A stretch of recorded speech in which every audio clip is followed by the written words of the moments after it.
Yeah, There's no but you problem have controlling their to. lives. I'm just thinking. Think about this. So, But you got to go beyond that because this woman is a devout Catholic, right? True. So the devout, so they knew if you're a devout Catholic, you believe in what you don't believe in premarital sex, you don't believe in abortion. So if you're devout, you don't believe in birth control. you don't believe in birth birth control, control, all of that, right? And Shit, I saw some they don't believe in IVF. They don't believe in vitro fertilization either. Yeah, so I mean, it's a religious item, and this was all for the evangelical right, So I don't necessarily agree that it's all like subject.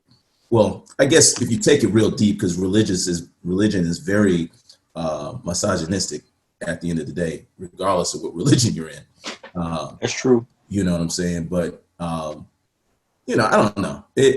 We'll see what happens, man. It's definitely a big one, man. Definitely is a big hit. That's a big one. Progressives. What did anyone hear what Notre Dame said about her? I know that they put out something. They got 90 of her colleagues asked her to withdraw her nomination. Yeah, withdraw from the nomination. Is that on principle of the fact that the Republicans? Everybody knows this shit ain't right.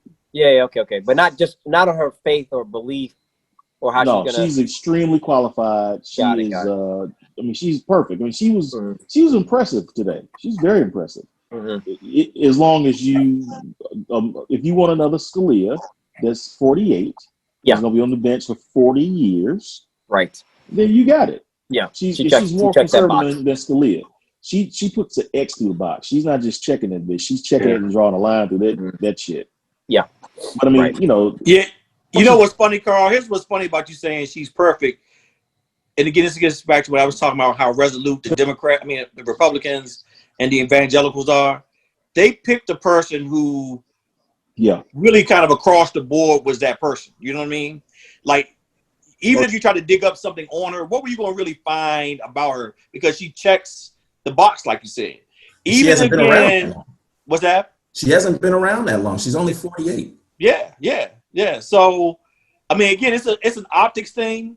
But here's the thing. Again, that party has been methodically planning this for decades now. I mean, like you say, this goes back to the 70s. This whole abortion and Roe versus Wade thing. You know what I'm saying? In terms of them having a position against it. So they've been methodically planning, putting people in place, identifying the right people along the lines, and now they got a person that is there, and she's going to make it. They're going to confirm her, and like I said, she's going to carry out what they want her to execute. No pun intended. If you said you are listening to the hearings.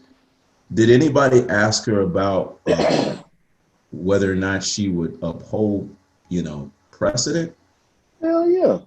No, I'm just talking about not necessarily Roe v. Wade. They asked her. No, they asked her about that. They talked about precedent and super precedent, and they couldn't really nail her down. She was masterful with them today. Because it got to the point where it's like, bro, just relax. You're not gonna get her, so just chill. Mm-hmm. Just give it up. You died on this hill. Mm-hmm. They did ask about it. She didn't. She was really noncommittal about it. She said, basically, she said she either couldn't speak about it or kind of gave of course, precedent is going to stand. Sure. Mm-hmm. Without saying that, but she kind of implied that she would respect precedent without saying it, mm-hmm. which means that she doesn't have to. She ain't got to do. It doesn't matter what she says. She can do whatever she wants to do. She gets on the bench. Yeah, but like I said, for them, this comes down to two things: abortion, evangelical votes, and out fucking Mexicans. You know what I'm saying? They want to prevent that white girl in the trailer park from killing that little baby because they're losing their numbers, man. They're trying to hold on to their numbers. Yeah, I mean, and Amy Coney Barrett is going to facilitate their vote to get rid of it. I'm telling you. Traditionally, minorities don't even abort their children. You know what I'm saying? This is all about, preserving, the white race, so to speak, because they are. Hold on, man. This bastard I don't know about mask that. Off. Hold on, dog. I'm watching it. This cocksucker just took his mask off and tossed it into the crowd. Hold on, man. Y'all who did this? Trump? I gotta make sure I saw that right. Oh my God. Hey, Carl B threw his G-string in the crowd. Is that what you're saying? Hold on, bro. Hold up. Could have had to be fake, man. Hold on, man. Let me see what this shit is. I'm trying President to see. Trump didn't do that, man. I glanced up and I'm like, that can't be what this motherfucker just did. But y'all go ahead, man. Bro, quick question. Someone said, I was reading some article. They were saying that, back in in the 70s and 80s when they had like this huge crime wave, they were saying that a lot of what prevented that crime wave from, taking a upward trajectory was abortions. Yep, that's the freakonomics story. Yeah.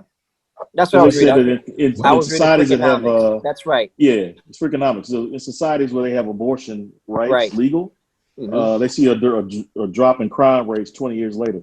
Yeah, that's what the guy pegged it on, right? Because unwanted children are more likely to be neglected, more poorly educated, and more likely to be involved in crime and criminal activity.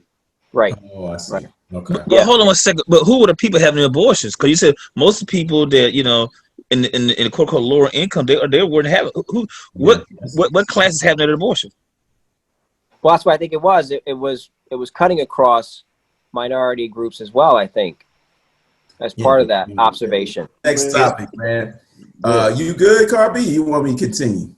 No, go ahead, man. Oh, okay. So we're gonna move on to the next topic. Keep it low. No, I was asking your permission to move that to table that to the end. Thank you. All right, thank you. Thank you, dog team. Look here. The goddamn Lakers, man. Yeah. LeBron ends up pulling it out, man. 4-2. And that last game, man, I turned it off after the first quarter, man. It should, they was up by like 30 points or something, man. I was like, man, what the hell? What is going on here? I think the Heat just ran out of gas, though. I watched that game. What was it? That was game 6, right? Yeah. I watched game 5 where Jimmy Butler kind of pulled it out. It went nuts. No, I forgot that shit came on. I was watching football. Oh, Lord.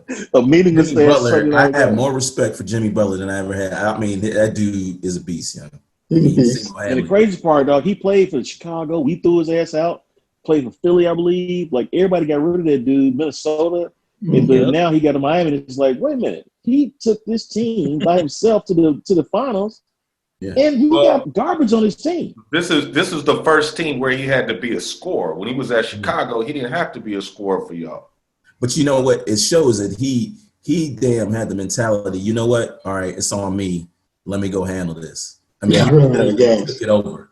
They ran out of gas, man. They ran out of gas, man. Yeah. He played a ridiculous amount of time throughout the series. He was averaging 40+ minutes a game. Exactly.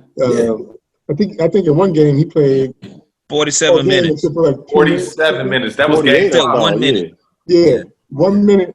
And then so he was tanked going to the next game. And then I think the length of the Lakers also got to him. They couldn't rebound over the Lakers. And when LeBron wants to go to the hole, nobody can do it. You can't stop him. You can't stop him, man. And then a couple of other players start hitting their shots. Yeah. And that dude, same thing. Game 5, Miami had those guys hitting their shots, and they went cold in game 6. They started hitting a little bit in the late third quarter, and in the fourth quarter, when the Lakers kind of took the foot off the pedal, it was out of reach. They just got overpowered. Yeah, they got overpowered, man. It is what it is. Well, here's the thing. Jimmy Buckets definitely proved he was a player. I mean, he showed he could put a team on his back. The only unfortunate thing about him, though, is what we just said a few minutes ago, which is he's actually been on some other teams where he didn't have to be the man. They wanted him to be the leader. You look at the Philadelphia team. He had Simmons and what's the other guy? You know who I'm talking about. And then there's Towns in Minnesota. I don't know if he had so much a team in Chicago. But my point is, when he had a team around him, they didn't need him to be the dominant guy. What's that? He got pissed off at his team in Minnesota. Exactly. But he had that kid from what's the kid? Wasn't it Towns in Minnesota? Yeah, Towns. I mean, think about he and Towns been the 1-2 punch. You know what I mean? He said they was too soft, didn't play like they wanted it. Yeah. He had a good squad. But that's where leadership comes into play. And that's actually where, for those who want to hate or love Michael, right? That's where Michael comes in. Part of his his aura, right? What everyone loves about MJ. You got to toughen your team up. I mean, come on. Jimmy Butler is a tough guy. And you gotta demand that toughness out of your group. Same thing with Isaiah and the Bad Boys. I mean, you can look at teams that had that tough, energy with them. Yeah. He had to bring the same thing out of them. He didn't bring it out of Miami. Miami's team to that, is though. ridiculously young. Yeah. They had the youngest guy ever starting in the playoffs. Bam is what, in his second year, third year? Yeah. Third year at the most. Yeah, Heroes 20, and then it was just He had young people in Philadelphia. Yeah, but I mean, my point is, you comparing, you bringing up Michael Jordan. Michael Jordan had a bunch of vets on his team. Rodman came over and had already won. Not at first. I forgot that Lou is a hater. Y'all knew this. Not at first. MJ had to make all them jokers tougher in the beginning before they started winning. He had to make Scotty tougher. He had to make Horace tougher. He had to make John Paxson tougher. Come on. Think about, and everyone saw how the progression with the Bulls happened before they started winning championships. That's part of the leadership, and that's what I'm saying is demanded for Jimmy Butler going forward. He got to prove to be a leader of the team and make the team tougher and play with the sheer will that he played with. Once he does that, Miami probably the most dominant team. Miami is going Quasi. That's over time. We're talking about in a short time frame. Jimmy Butler, I think he did an exceptional job. That little short, he took a team, went there with his experience and his leadership skills, took a young team like that hasn't been that's never touched the floor of the playoffs, that experience, and he took them that far to the finals. The number 5 seed, right? Yeah. Yeah, and they were a number 5 seed. And so you give that brother that's almost unheard of. I didn't say anything bad about Jimmy other than he just needs to be an effective leader. All right. That's all I'm saying. We're gonna move this topic on to Hey, you forgot, give LeBron his damn respect. Okay? That's right. Yeah, no doubt. He deserves it. That's what I'm saying. Like y'all talking about Jimmy Buckets. What about LeBron James? The 4th championship. How old is he? Okay. You know what I'm saying? He took 80 with him and won the championship at the Lakers. LeBron James. So glad to be back, man. Love you, brothers, man. It was good to be back, amongst the living. I'm gonna have my hair back right next time. I have my beard luxurious, you know what I'm saying? Provided that gorilla stay in the corner, don't sit on my chest. Hey, it's a wrap. So thanks for viewing. We'll be back next week, God willing. And thehouse94.com, the House 94 podcast, IG, Twitter, YouTube, all of that. Like, subscribe, send me your well wishes and give me your prayers, man. I need it. I'm trying to get through this shit, man. So appreciate y'all. Love you. And till next week. Bet. Bet.